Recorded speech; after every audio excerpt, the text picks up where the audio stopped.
Yo, it's your girl Sarah Ann. Welcome to Against the Grain about the Salt Potty, the podcast. Today we're going to talk about two things. Be careful who you talk about your marital problems with, one, and premarital counseling, two. So I'm going to start with being careful about who you share information with when it comes to your relationship with your spouse. Because one thing I have learned is that everyone is not happy for you, right? Also, you don't want to talk to people who are not in the same position as you. Meaning, like, I wouldn't look for advice from someone who's not in a relationship, right? At the same time, if they aren't in a relationship, let's say they're single. Not to say that single people don't have a sound mind either. I know I do. But with that being said, make sure they have a sound mind, right? Make sure that they have godly counsel. Okay? We're not just going to anybody for information. And I'm not going to just tell you about my marital problems.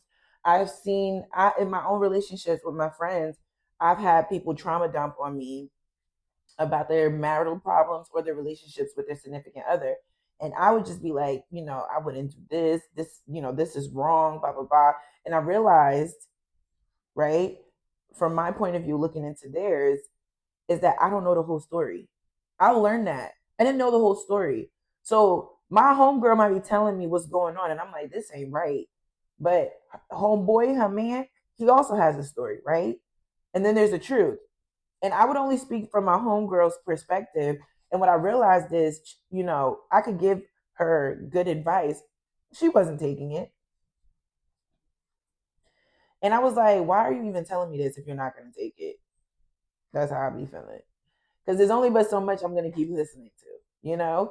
But I realized also, you don't want to pour into people's relationships. There is misplaced information. That was not my job to give her counsel.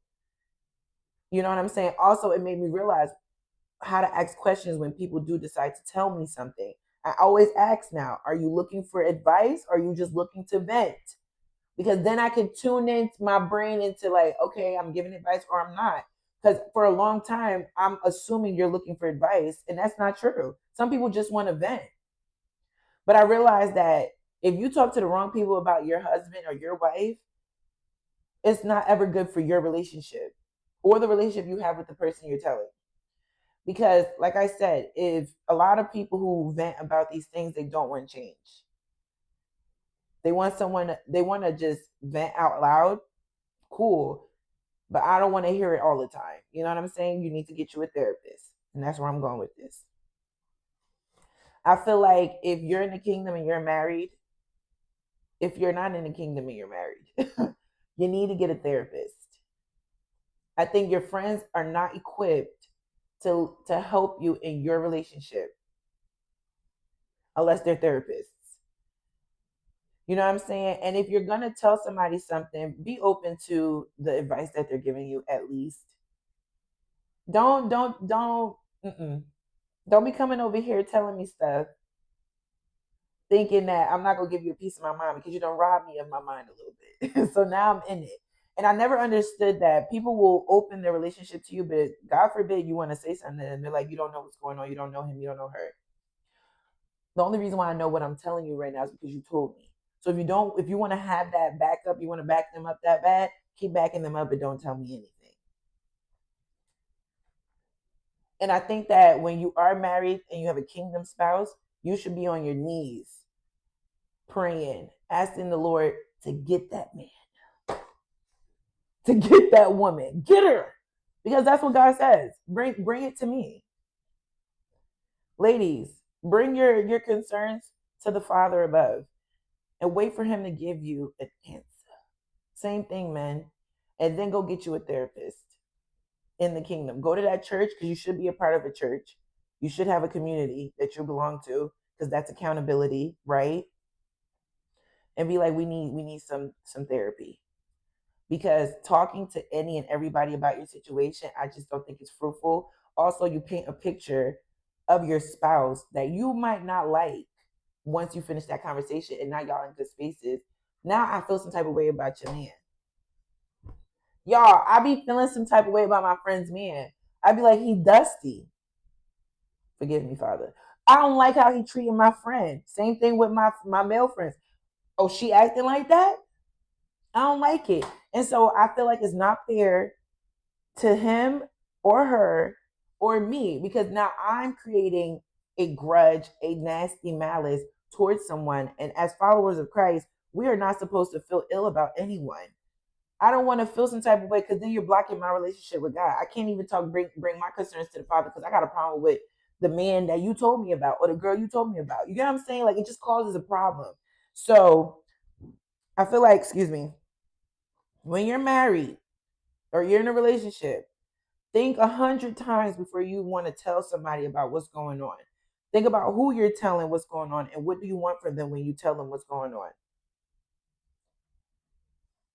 And if you're going to tell someone, be open to receiving constructive criticism, aka a therapist. If you go to the therapy session and they're like, yeah, I think you need to do this and you don't do it, why are we here? Why are we here? Do you really want to fix things or you just want to be a crabby patty? Do you? So tread lightly, giving advice out to people. Because if you're not a therapist yourself, hello, I'm not a therapist. And back to what I was saying in my earlier episodes, your friends are not supposed to be, oh, excuse me. Excuse me. Bless you. Hallelujah. Your friends are not supposed to be everything to you. So unless that girl done got a degree in therapy, please back up off of her. And if you are gonna seek advice from your friends, pick and choose what you want to pick from them. Have discernment with that too. Because like I said, God could download something to us, to you, to whoever, and give you a sound word. That's the truth also. But all I'm saying is like I've learned I'm not gonna tell nobody what's going on between me and my husband, especially not my family and my friends, because they are loyal to you. And that's fine. But when you become one with somebody, when you share a child with someone, it kind of hurt when your family or your friends is talking about him. It's like, yo, watch your mouth. I love you and I love him. But you gotta be careful what you give people access to, so you don't give them the access to step on what is so sacred to you. I've learned that because I was in a relationship, I was running my mouth, and like I said, I was telling my friends everything, and it's like now they feel some type of way about him. But I went back. Are you okay? And I never, and even now as an adult, I really have a low tolerance for it. Forgive me, but you can only tell me about 3 times that you're fed up with a certain situation, and I'm gonna be like, here are some ways to get out of it. And if you don't have the courage to get out of it, please stop telling me and go get you a therapist. Because I'm not. That's not me. I'm not the friend for that.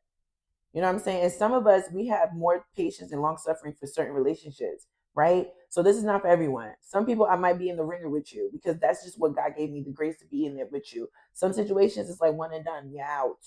But I really have a hard time with people who just don't want to get better. And sometimes it's not that you don't want to. Sometimes you want to, but you just don't know how to, right? You really don't know how to. Because I knew I was in a situation, but I remember one day I just got sick and tired of being sick and tired. And when you sick and tired of being sick and tired, you finna get up. And you finna change the situation no matter what.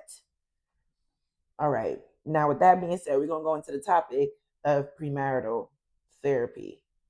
Premarital, yeah, I said it twice. Premarital therapy before you get married.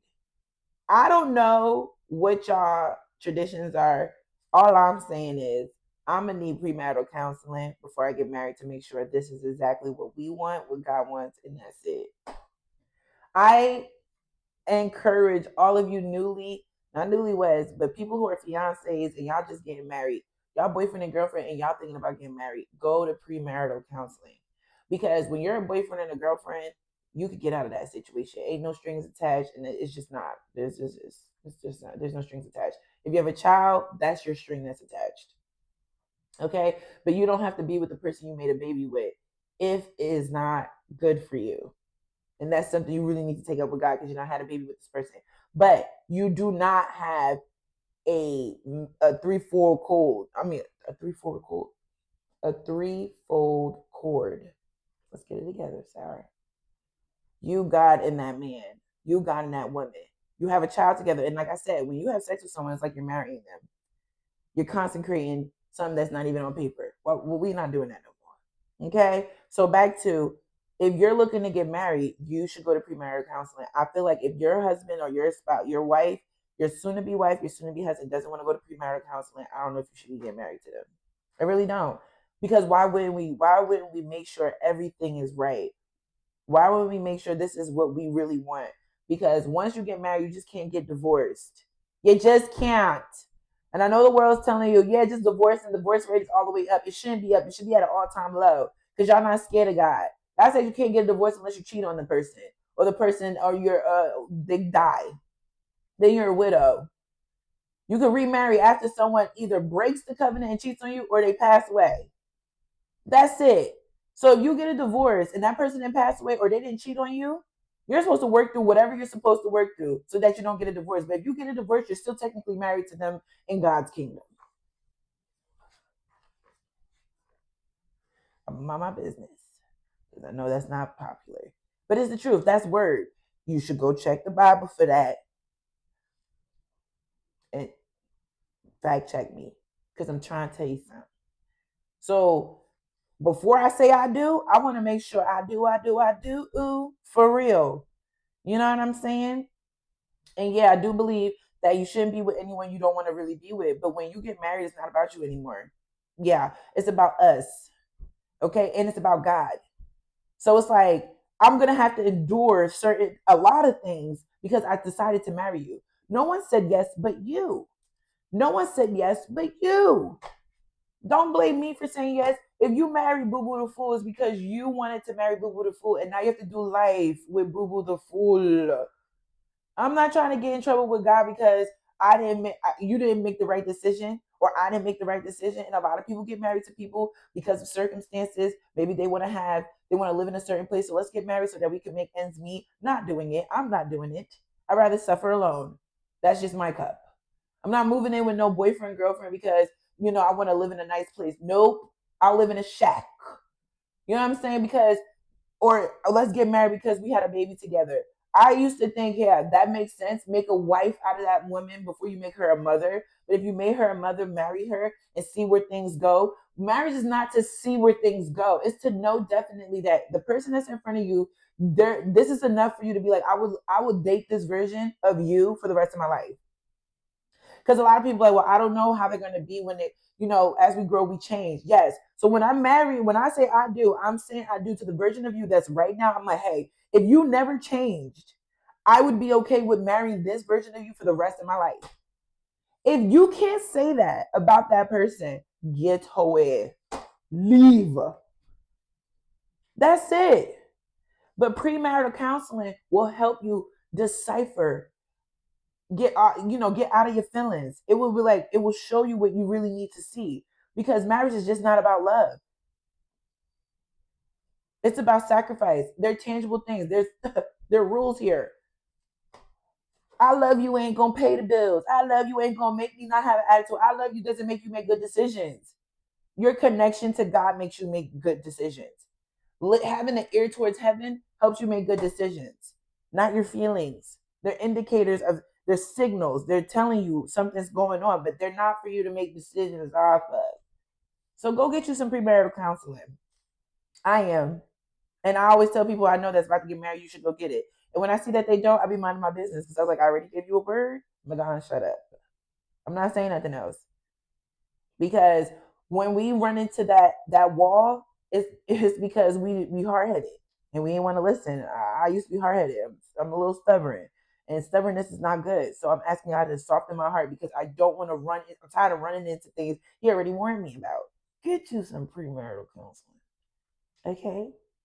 With that being said, it's your girl Sarah Ann. You already know. I'm gonna see you on the flip side of America. You heard me.